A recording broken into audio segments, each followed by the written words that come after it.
Guys, hello, good evening, welcome. Caught me off guard down for a second, but it happens every week. There's always something. My name's Grant Saunders. Welcome to Grant Talks Funny Bits. Each week we bring you a world-class expert in the field of stage hypnosis, and tonight is no different. Those of you that joined us last week will know we had some absolutely horrendous technical difficulties, but you know what? It's amazing. After the show had finished, me and John Sabone actually managed to connect and spoke for about an hour. We're bringing you his show next week.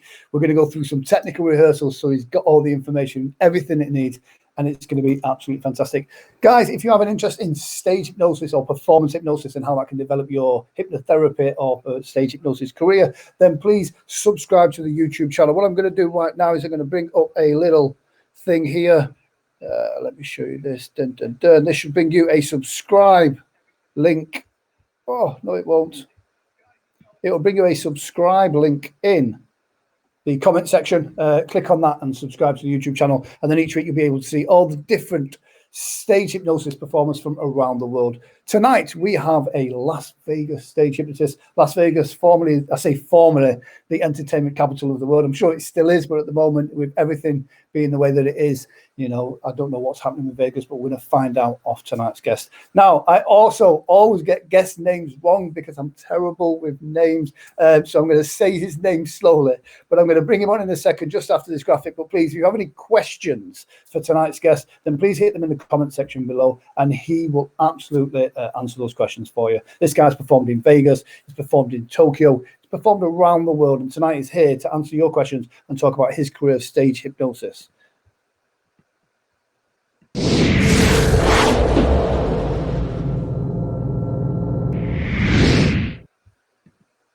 So, without further ado, please make some noise, bang your keyboard, hit that keyboard, make some comments for tonight's guest, the one and only, I'm going to get this right, please bear with me, Michael DeShallett. Was that anywhere near close, Michael? That is really close. Michael DeShallett. I'm like the onion, DeShallett. I have layers, and sometimes I'm kind of smelly. So that's it. That's it. There you go. That's it. And known to make grown men cry. Well, there you go. That's right. If you cut me, I will cry. There we go. Or you will cry. Somebody's going to cry. Anyways, Somebody is crying. So, Vegas. How is Vegas at the moment? Kind of mid-COVID. I know some shows going ahead now. I keep getting different information that shows are starting and then they're locking down again. How are things over there? Well, Vegas right now basically sucks ass. There we go. All right. So, yeah, I asked you ahead of time. Is it okay if we use language? Yes, it sucks ass. But here's the thing. The reality of it is, as of about a week ago, the governor of Nevada has cleared some shows to open. As you can imagine with the pandemic, there is always that sort of double standard of what can open, what can't open, and the rules allowing opening. But here's it in a nutshell. There's only a handful of shows open right now. And no hypnosis shows, by the way, zero hypnosis shows are open, just because of social distancing on stage with volunteers and such. But the shows that are open are Absinthe, Don Barnhart's Delirious Comedy Club. You've got James Michael, the Redneck Comedy Magician, is open. Piff the Magic Dragon is open. And I think the Jabberwockies, the dance troupe, the Jabberwockies, they're opening. I think coming up very soon, and a couple of other MGM announced a handful of shows that are going to be opening as well. Again, no hypnosis shows for the foreseeable future. And here's the funny thing about it. Well, not the funny thing, the kind of sort of the sad thing. The governor said you can open up shows, but you have to limit the audience size to 250 people. If they are socially distanced, everybody must wear a mask. Performers must wear a mask. And you must be 250 people or 10% of the venue size. So we have the new big football stadium for professional football, the Allegiant Stadium, and that holds 8,500 people. So they'd be, or 85,000 people. So they'd be able to host 8,500 people. If they were in groups of 250, they had their own entrance and exit for each group. They had their own snack bar. They had their own restrooms. And then you can't leave your little quadrant of 250. And the biggest killer, though, for a lot of the shows was you have to have a 25-foot distance between the foot of the stage and the first audience member. So I call it the moat of despair. Because those of us that are live entertainers, we know that 25 feet to get your message to that first spectator, and I don't mean audibly because we're all amplified, but to build that rapport that we need with our audience, 25 feet is basically a pit of despair. There's really a moat that's almost overcomable. And in the theater where my show was, Don Barnhart's Hypnomania, 25 feet would basically put us to the last row. And then they'd have to be socially distanced. So I could literally have 4 people in my theater. I will hypnotize one of them. Everybody will have a great time. It sounds like some shows I've done that, to be fair, with 4 people in the audience. So it sounds like some shows I've had in the past. And before the pandemic, oh my God. So they've made it difficult, and a lot of people are irritated by it. You can fly on a plane basically sitting in somebody's first lap next to you, but you can't be in the showroom. So it's a little bit. I think entertainers. I mean, all entertainers seem to have got the shit end of this stick, to be fair. But hypnotists especially, we're at the even end of that because we are interactive. We do, there's a certain amount of connection we need to have with our volunteers on stage, and it's difficult to do that in a socially distant environment. What got you into stage hypnosis before you are the performer you are today? What were you before this, and what was your trigger, your catalyst that kind of went, I want to be a stage hypnotist? What was it? Well, I learned in prison, and had to kill that 25 years somehow, reading books and stuff like that, and, practicing on all the other inmates and the guards. That's how I got out, actually, hypnotized the guards, and I just left. No, I didn't learn in prison. It was after I got out of prison. I was never in prison, just for the record. I actually learned, I'll tell you the story as quickly as possible. It's an interesting journey that I took. Before I became a stage hypnotist, I was a magician. And as a lot of us were, we started off in magic and then realized we didn't want to carry heavy stuff anymore. So we became hypnotists because we're lazy. And so I'm no different than that. I had just purchased a very large illusion called Tubed Out, weighs 350 pounds, 2 packing crates. I had just picked it up from Air Cargo. I had it in the back of my pickup truck. I pulled into the driveway and I called my wife on the cell phone. I said, hey, honey, help me come and unload this thing. And so I was waiting for her to come out. So I went to the mailbox and there was a Society of American Magicians magazine in there. So I opened it up immediately to the centerfold so I can look at the good looking assistants, that were in there, like the Playboy magazines. Actually, I wanted to look and see what trick was being sold. Well, so there it was, an ad. It jumped out to me. It said, learn all the secrets of stage hypnosis. And it said this, magicians, that's me. Are you tired of carrying those heavy props? I took one look at that truck in the driveway and I went, the ad spoke to me. And it said, would you like to walk into a show carrying nothing but a backpack? And I went, that's me. Yes, I would. So my wife came out and I showed her the ad. I said, look, honey, look. I could become a stage hypnotist and it's only $1,500. And she heard that loud and clear. And she said this. She said, it wouldn't be the first $1,500 you spent on something stupid. And then she pointed to the truck. She was referring to the trick that was in the back of the truck. And I had spent about $3,000 on that one or something like that. And so I took that as a very supportive yes. So I signed up for the class. And of course, she was only kidding. She supports me in everything that I do. She's a wonderful lady. And we've been married 30 years, by the way. Oh, that's a congratulations. Thank you. If anything's a testimony to your powers of hypnosis, it's a 30-year marriage. That's exactly right. Yeah, exactly right. And she hypnotized me well, and that stuff really worked. So we got a couple of hellos here. Jason Nobby Morgan says hello. He's a Welsh hypnotist over here in the United Kingdom. He tunes in every tunes in. How old does that make me sound? He watches every week, so it's good to see Jason. Welcome to the club, Jason. And so anyways, to make a long story short, I took the class and it was offered by Ormond McGill and Jerry Valley and a host of other trainers, and it was a blast. I mean, I literally went on the fast track, already having been a magician for about 10 years. I kind of knew how to program a show, and I took very kindly to Ormond McGill, and Ormond kind of helped me program my show while I was there at the training. And after 5 days, I came home and I called an agent that I was working with that had booked me for magic shows. And I said, hey, man, I'm doing hypnosis shows now. You should book me. And I'm thinking I'm not going to hear from this guy for a while. Well, he called me a week later and he said, I have a show for you. It's in 1 week and it's at a sorority house. And I went, God, So apparently there is a hypnosis god because he put me in front of 100 beautiful college girls to do the hypnosis show. So it was a blast. We had a good time. It was great.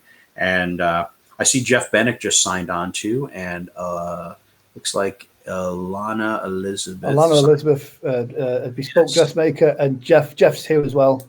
Good evening, Grant and Michael. So Jeff, yeah, kind of. How you doing, Jeff? Good to see you, buddy. I haven't seen you in a long time. So that's my story. That's kind of what I'm sticking to. Weirdly, a lot of the successful hypnotists that we have on the show do kind of come from a performance background, whether it be magic or some other kind of stage work. The other type of people that obviously get into stage hypnosis are hypnotherapists that want to develop their skill set. And again, that's a great thing. But I do think you've got to have that. You've got to have that performer's mentality to be able to go out on stage and kind of really, work it even when it's going to be a hard work in a show. What's the worst show you've ever done, whether it be about the audience or just on a personal note? What's your worst show? Oh God, there's been so many. In fact, actually, here's a great question from Jason Simmons. He says, "How has your show developed and changed since you originally worked with Ormond?" It's evolved. It's gotten a little bit more modernized, a little bit. I think, fundamentally the show is the same, and I don't say that in a bad way. I mean, the recipe's still the same. Yeah. You get introduced, you walk out, you do a pre-talk, you get volunteers, you do the show, blah, blah, blah, blah, blah. So the show element, the show structure is pretty much stayed the same. What has changed is just my pacing has changed now. My comedy has changed now. I'm realizing over time that sometimes less is more, spending more quality time on a routine than trying to jam as many routines as I can. Knowing that I can do a show now with just a few volunteers on stage, as opposed to having to worry about getting as many volunteers as I can up there. So just that has changed. I've become more comfortable as an entertainer, as a hypnotist. And so because I've had all kinds of situations, and so that'll lead into actually me answering your actual question, Grant, was what was my worst show? I could think of kind of two actually. One was at a fair, and it was the first show of the day. And so traditionally those shows are very low attendance. Yeah. And so I just remember I'm standing sort of backstage, and I can see out in the audience, and there's this many people there, 3 people in the audience. And I'm thinking to myself, you know what? Maybe I'll get struck by lightning and die a horrible, painful death before the show actually starts. That would be less painful than the death I'm about to incur right now, having to walk on stage with 3 people. Now, I also knew, though, that by the time my music started, I had the biggest stage at the fair. And so by the time the music started and I walked on stage and got into my pre-talk, more people would start filtering in. Not that day. Not that day. Not at all that day. And so I'm doing a show for 3 people. And of course, they were sitting in the back of the grassy knoll amphitheater that I was in. And so again, I had not that 25-foot pit of despair. I had a 100-foot pit of despair. Yeah. And I'm pretty sure most of them were eating funnel cakes and turkey legs or something. And they weren't really, they found a bench just to sit down. They found a place to sit. That's what they were looking for. Yeah. So of course I did my pre-talk, and my wife is out in the audience and she's videoing, and I don't know why, because it's the dumbest show ever. And, anyway, so I asked for volunteers, and I will tell you, and this goes to answer Jason's other question too, or other part of Jason's question. How has the show changed? I don't freak out now. If I see 3 people in the audience, because I know I'm going to get at least one of them up there, possibly 2 of them up there, or I'll hypnotize everybody out in the audience. But I'm relentless in getting volunteers. I will walk off to the side of the stage. My music starts. Come on up, grab a seat, folks. And I walk off to the side. I will stand there. I will let that song play, and I will rewind it to the beginning if I have to. I can wait you out. I've got no other plans right now for the next hour. I can wait. And so nobody came up. And so, in the training, we learned what happens if nobody comes up. Well, you do a suggestibility test, like do a hand lock or finger magnets or something like that. If you do a hand lock, everybody in the audience, if their hands get locked, then you tell them you got to come up on stage to unlock them. And sorry, Alan Sands has asked me to ask you how his kids are. How your kids are? I don't know. Let me ask Let me ask Lisa. She's right here with me now. Burn, Alan Sands. Burn. You know what? I'm going to talk about you in my next Fountain Time with Mike Alan Sands. I love you, brother. Big kisses to you, Alan. And so anyways, how are my kids? I don't know. So I didn't even know you had kids, Alan. I'm sure you have 12 or 15 of them somewhere. But nobody came up. So I did the hand lock.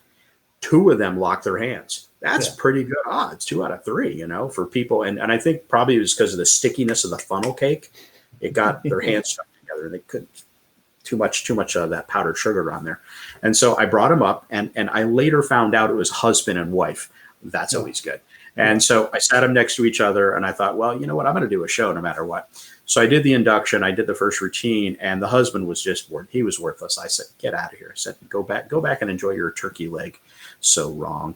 And so they enjoyed, he went back, and I had the wife. The wife was stellar. She was stellar. She was my show.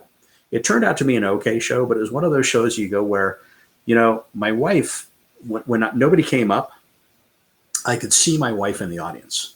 And after being married 30 years, at the time, it was like maybe 27 years. She gave me the look when nobody come up, because I've never had that happen before. I can honestly say Scouts Honor have never had that happen before, where nobody came up. So, and I knew what to do, but I've never had to do it.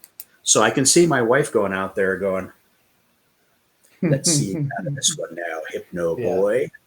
So, and of course I pulled it off, and the show was, wasn't that best show that you'll put on your resume or on a promo reel, but I survived it. So, but I've had a couple. Now, actually, the other worst first show, or the other worst show that I did, was that very first show.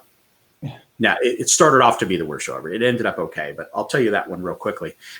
So that sorority show, 100 Beautiful Sorority Girls. Well, I had my agent, he booked me for that show. He said, I'm going to run your sound for you. And I said, well, I use a remote control device. I really don't need your help. And he goes, no. I'm going to run your sound for you. And I said, well, I don't really, I do the thing. And he goes, you don't understand. He was a little bit younger than me too. He goes, 100 Beautiful Sorority Girls, I'm going to be at your show. And I'm like, gotcha. You can run the volume switch. I'll let you run the volume. And so he's standing off to the side of the stage. My dad is in the back videoing for the divorce trial. So that way, he can show the footage to my wife. And again, I was old enough at the time to be their dad. So I wasn't really there for that reason, but I did the classic Ormond and Jerry Valley induction. Jerry Valley was my other instructor, my other mentor. I did the classic Jerry Valley induction. I had 12 girls on the stage. I played the song, I like to move it, move it. I like to move it, move it. That's my call for volunteer song. I still use it to this day. I literally press play on my remote, and all I got out of the songs, I like to, and the chairs were filled. Yeah. I'm like, are you serious? I'm like,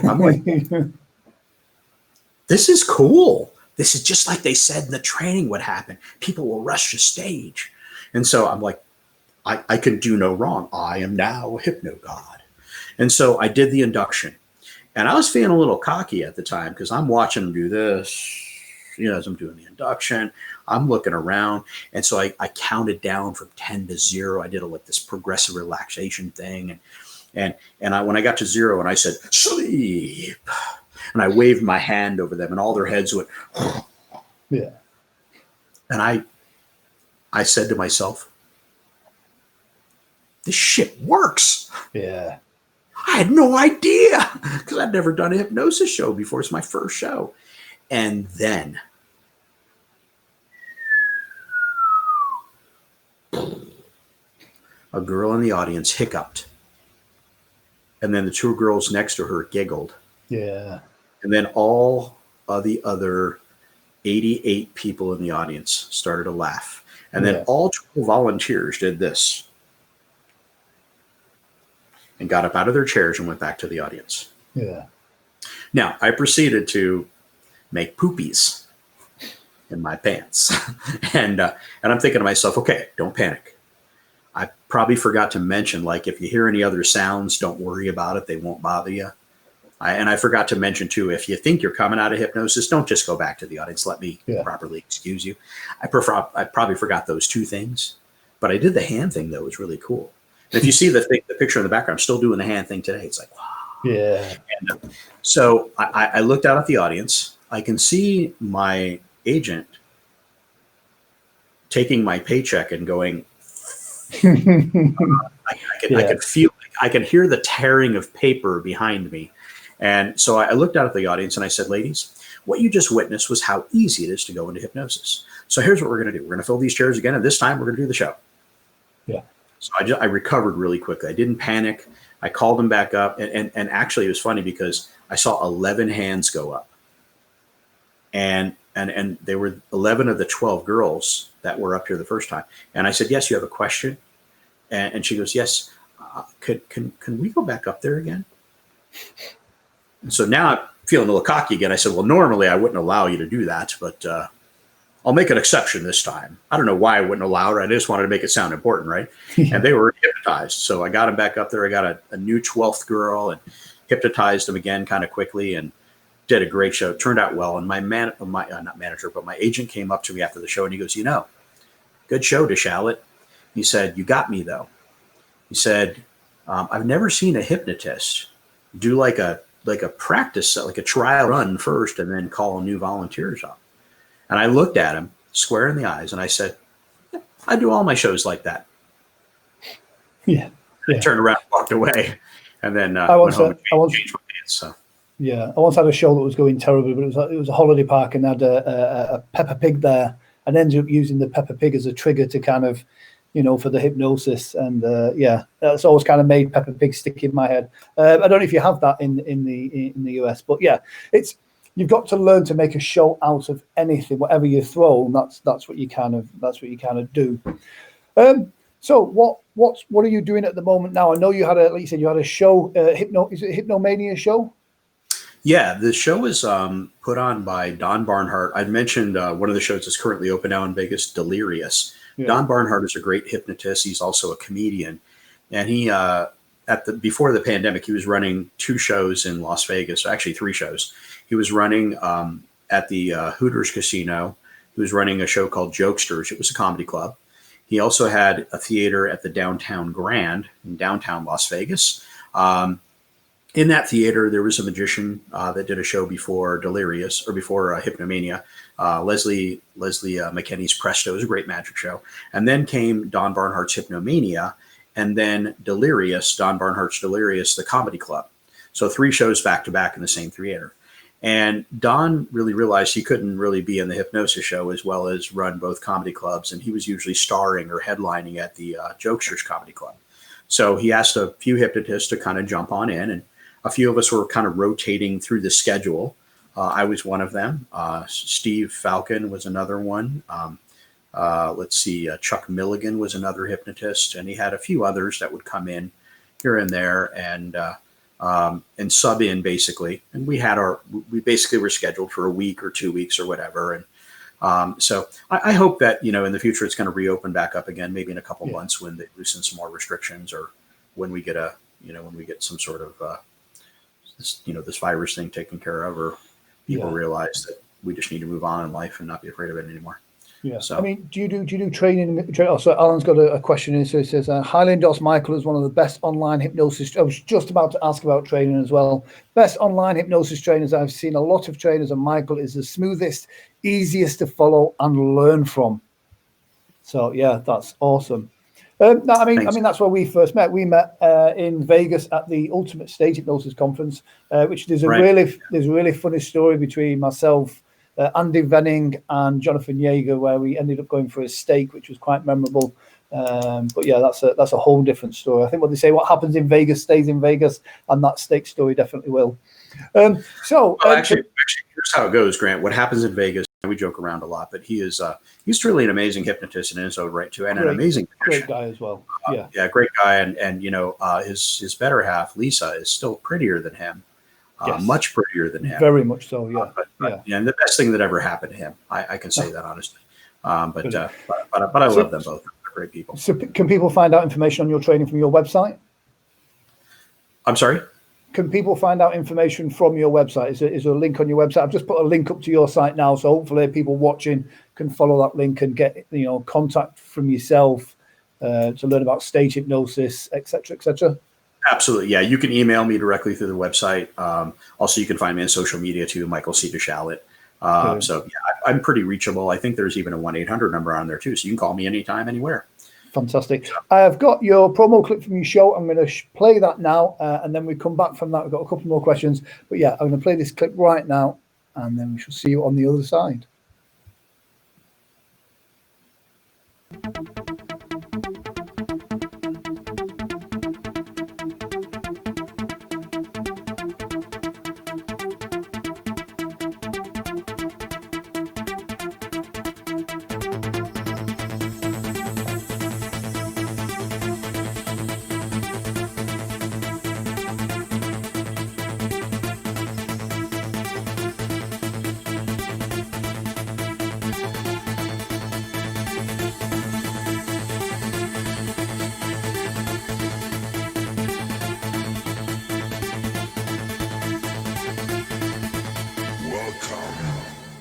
Straight from Las Vegas, let Michael C. DeShalit entertain the guests at your next event.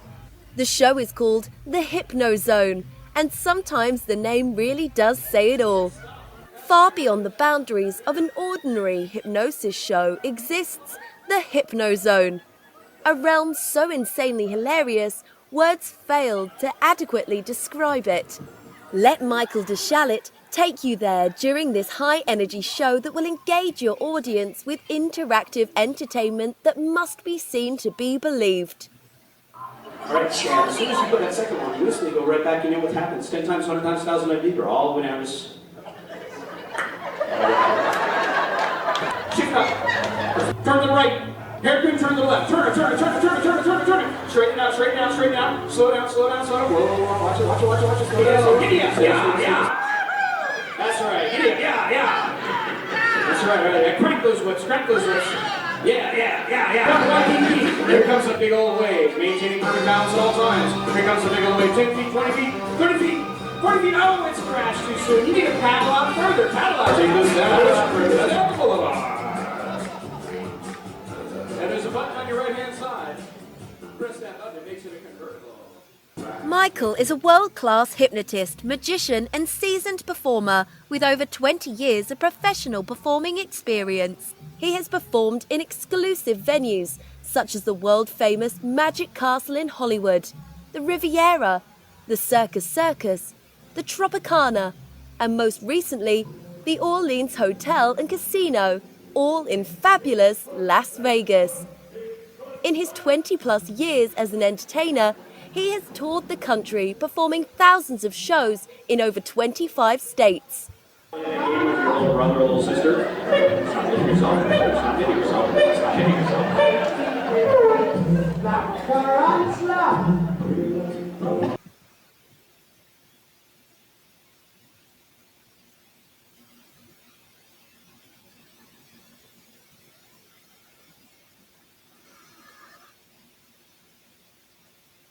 Looks like we might be back. Are we back, Grant?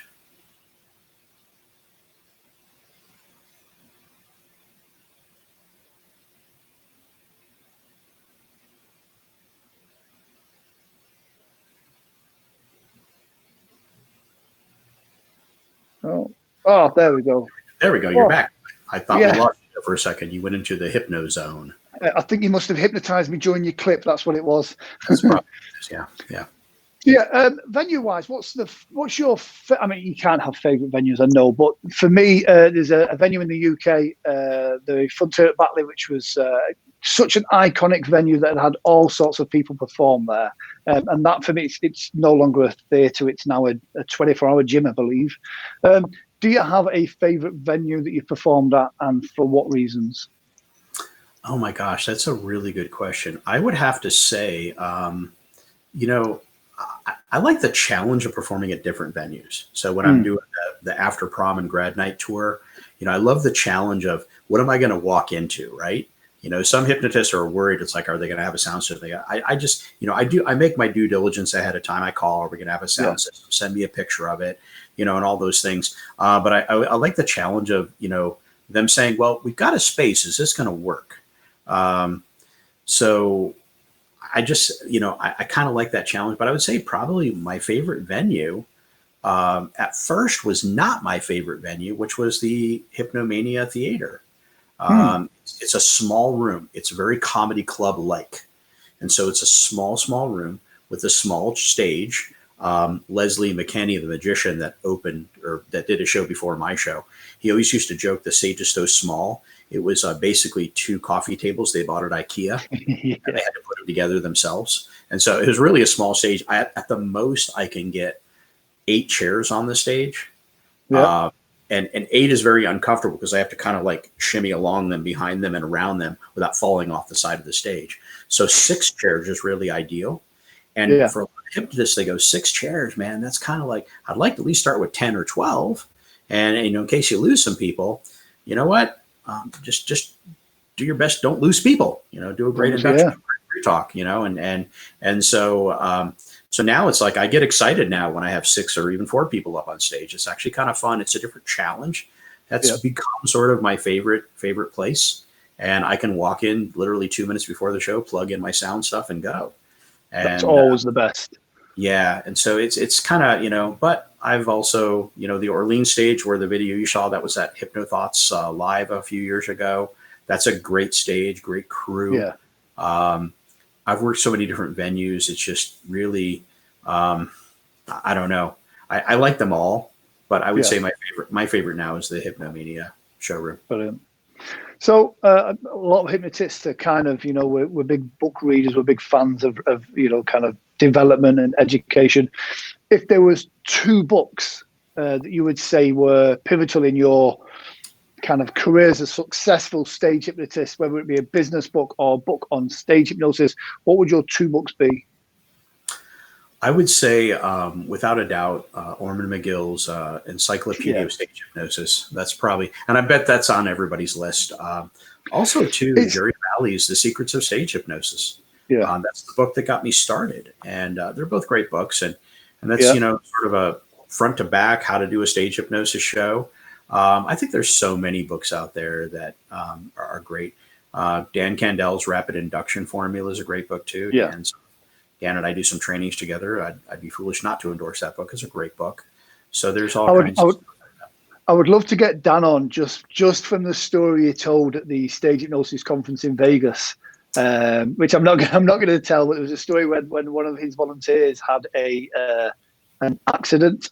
But I might get him on just I might get him on just for that story. Yes, he did have an accident. Yes, he did. Yeah. All right. But yes, exactly. Yeah. When you say anything could happen on stage, it literally did. But brilliant. So Michael, absolutely. Thank you for coming on. If you were to give a tip to your younger self or to any budding stage hypnotists watching this right now, one piece of advice that isn't common knowledge, but you think is actually really important that might get missed out a lot of the times, what would it be? What would your tip, your pearl of wisdom be for tonight's show? I would say it's going to be a long run-on sentence because there's probably 2 or 3 tips in there.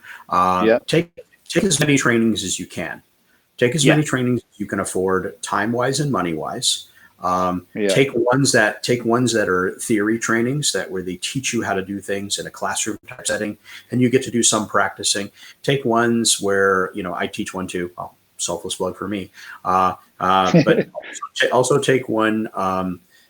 Take one where you're actually going out doing shows. Alan Sands does a great training. His stage hypnosis boot camp takes you to a fair and lets you go out there and do shows, and then critiques you afterwards. That's a great opportunity to learn live and practice as much as you can. It's not about whether you can hypnotize somebody or not. We know hypnosis works, but practice the routines, flush them out. Get a group of your family, friends together and sit them all down and say, pretend like you're hypnotized. And does this make sense to you? When I say this, you're going to do this. Does that make sense? Is that easy to understand? If you were a hypnotized person, would that make sense to you? So practice with people that are not in hypnosis so that they can at least intelligently understand you, and practice with people that aren't hypnotists, and practice with hypnotists, fellowship with each other. We're all grown-ups here. We can all get along. You're all my competition if I choose to look at it that way, but I don't. You're all my colleagues, and I appreciate and love each and every one of you. The fact that we can jam ideas and not be worried about stealing and copying and things like that. So practice ideas. And then I think lastly is just, put the time into it.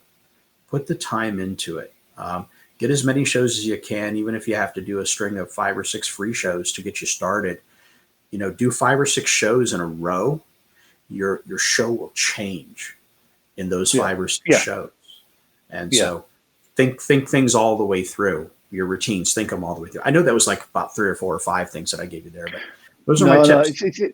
They're absolutely spot on. And you're right that about doing that shows one after the other.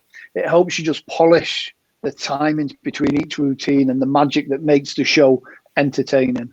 So absolutely spot on. Michael, thank you very much for your time. What's the weather like whilst where you are right now, by the way, in Vegas?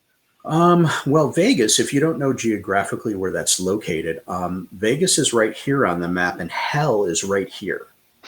So it's right next to hell as far as the heat index goes.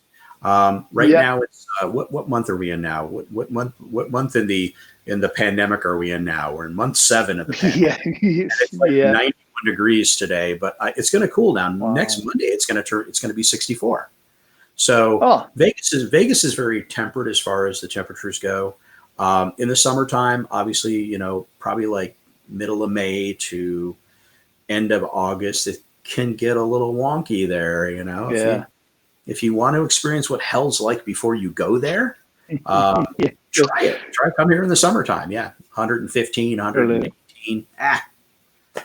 It's all right. Brilliant. It's actually, this is a good time of the year though in Vegas. It's temperate weather and we're all enjoying it. So fantastic.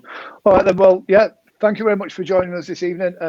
Guys, please check out Michael's website, hypnozone.com. Check out his social medias as well. And next week we should have John Sabone, technical issues, aside, he should be here. And guys, thank you very much. Don't forget, hit the YouTube subscribe link, and hopefully we can catch up each week. And Michael, once again, thank you very much for joining us here tonight. And from me and from everybody watching, good night.